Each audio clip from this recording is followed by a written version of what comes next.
Hola, ¿cómo están? Seguimos con el curso Vivir en Armonía a través del yoga.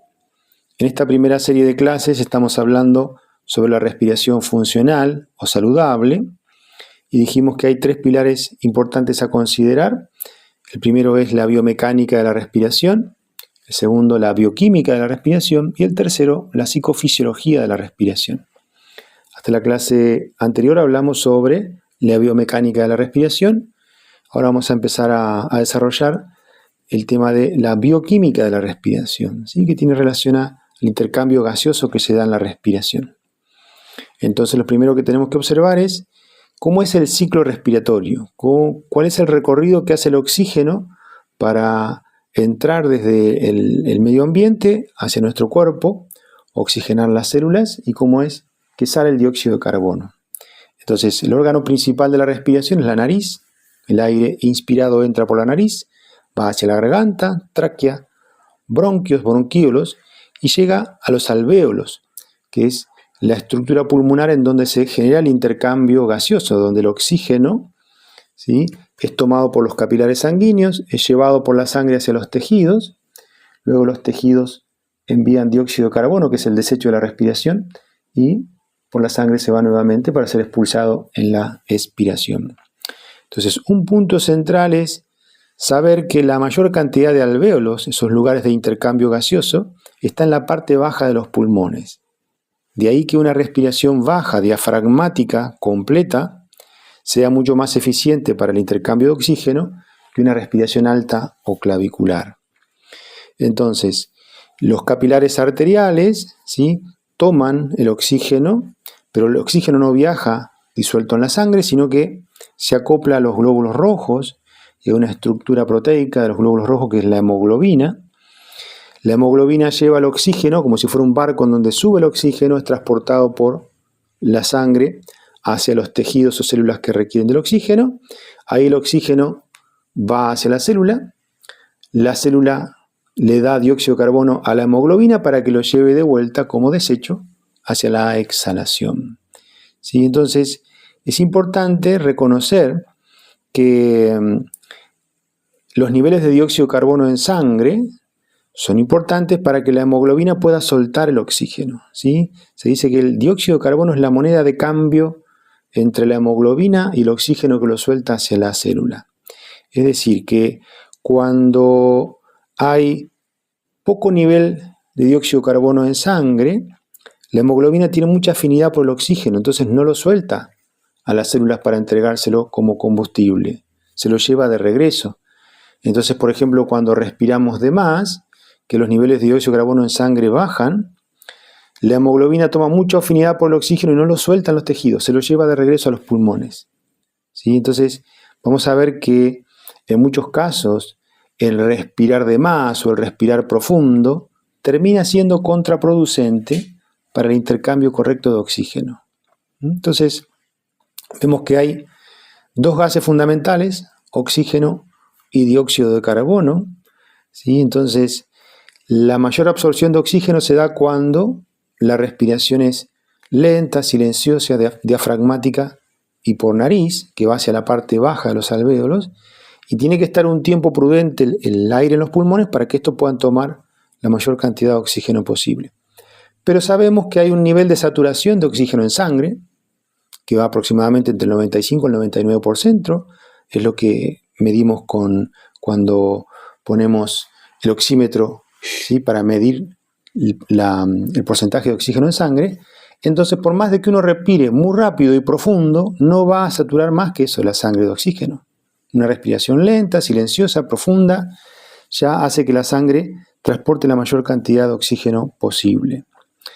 Luego, el dióxido de carbono es el residuo de la respiración, la exhalación, pero es importante que tenga ciertos valores, ¿sí?, en sangre para que, como dijimos antes, la hemoglobina pueda soltar el oxígeno en los tejidos, si no se lo lleva de regreso hacia la exhalación. Entonces, de acá es importante que podamos desarrollar cierto nivel de tolerancia a valores elevados de dióxido de carbono en sangre. ¿Sí? Lo que sucede en la hiperventilación, por ejemplo, cuando respiramos de más, sacamos mucho dióxido de carbono en sangre, baja su nivel de porcentaje en sangre y la hemoglobina no suelta el oxígeno, el cuerpo no puede oxigenarse bien. Entonces, por ejemplo, la hiperventilación, cuando respiramos de más, si respiramos por la boca o respiramos más rápido que lo que nuestro cuerpo necesita en ese momento, termina generando vasoconstricción, ¿sí? Y poco aprovechamiento del oxígeno. Podemos hablar más sobre la hiperventilación y los efectos nocivos que genera en nuestro cuerpo.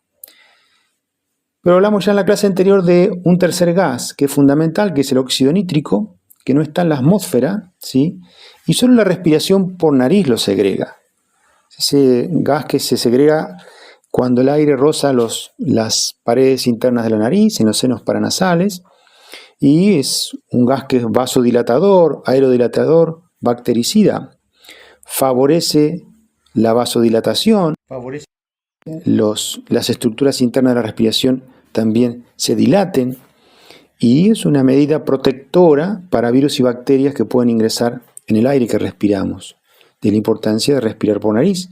Dijimos que también podemos aumentar ese óxido nítrico en sangre a través del tararear o el ejercicio donde al exhalar emitimos el sonido de la letra M, o cualquier ejercicio de tararear una canción, también la vibración hace que aumente hasta 15 o 16 veces la proporción de óxido nítrico en sangre. Entonces tenemos estos tres gases, vemos que no solamente el oxígeno es importante, sino que el dióxido de carbono en sangre también es importante, y los ejercicios de respiración lenta, silenciosa, con pausas posterior a la exhalación, ayudan a que podamos tener mayor cantidad o mayor tolerancia a niveles importantes de dióxido de carbono en sangre para que este intercambio gaseoso sea más eficiente. Entonces, una de las dificultades de respirar de más se llama hiperventilación. Respirar de más es una respiración en exceso que está por encima de las necesidades de la que tiene el cuerpo en ese momento, como si tuviéramos un auto en punto muerto acelerado todo el tiempo, ¿sí? Y las causas principales de esta hiperventilación son el respirar por la boca. Si una persona respira continuamente por la boca, está soltando mucho más aire de lo necesario. Una hiperactivación del sistema nervioso, más que nada la rama simpática vinculada al estrés y a la ansiedad. La respiración se hace más rápida que lo habitual. En la próxima clase vamos a hablar sobre el estrés y la ansiedad también. El dormir con la boca abierta a la noche genera también apneas de sueño, ¿sí? Y también vemos que la hiperventilación suele generarse en aquellas personas que en su trabajo tienen que hablar mucho, ¿sí? Y no hacen las pausas adecuadas y no se preocupan de inhalar por nariz. Entonces hablan y toman aire por la boca, y eso puede ser también una causa de hiperventilación, de respirar de más. ¿Qué efectos nocivos genera el respirar de más, la hiperventilación? Baja mucho el nivel de dióxido de carbono en sangre, y si estamos hablando de una disminución de hasta un 40% de entrega de oxígeno al cerebro. Muchos dolores de cabeza se dan por vasoconstricción debido a la hiperventilación, a respirar de más. La hiperventilación también genera bruxismo, ¿sí? Tensión en la articulación temporomandibular, problemas digestivos debido a una activación del sistema nervioso simpático, disminución de la concentración, disminución de la claridad mental, problemas de atención vinculados a la hiperventilación. Entonces, la solución a este problema de respirar de más es recuperar una respiración funcional y saludable, que en reposo es por nariz, silenciosa, diafragmática. Luego esa respiración saludable puede trasladarse a la actividad física. Dijimos en su momento que cuando uno hace una actividad física para ganar salud, sin intención de mejorar el rendimiento deportivo, basta con inhalar y exhalar por nariz mientras caminamos, corremos o andamos en bici, ¿sí? Luego esa respiración funcional que está en el reposo, en la actividad física, se traslada de manera natural hacia el sueño.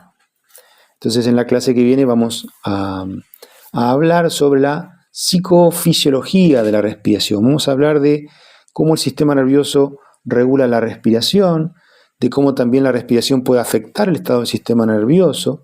Vamos a hablar un poco del estrés, de la ansiedad y cómo a veces ese pico de ansiedad puede también llevar a lo que llamamos ataque de pánico.